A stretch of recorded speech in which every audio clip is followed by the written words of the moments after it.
Hello everyone, welcome back to Chadwick's Real Tips together with my furry assistant Shangela.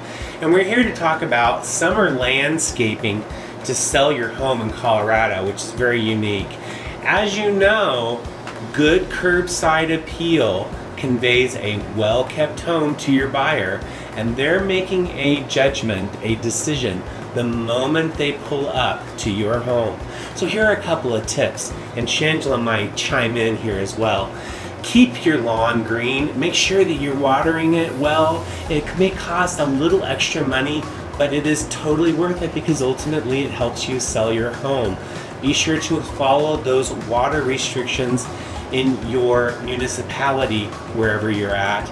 Also, be sure to pull all the weeds, trim bushes, keep your lawn mowed. Personally, I think it's great to mow the lawn the day before your photos and also the day before open houses. Everyone loves the look of a freshly cut lawn.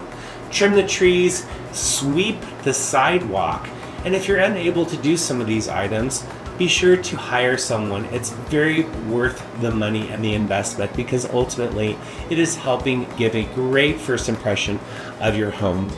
Shangela also has a little tip. Be sure to pick up any droppings from your fur babies because that also doesn't look good. Thank you, Shangela. Good tip. So we are here to listen and advocate for your life dreams wherever you are in your life during your real estate journey. And be sure to follow all of our social media feeds. And Shangela and I will see you next week on Chadwick's Real Tips.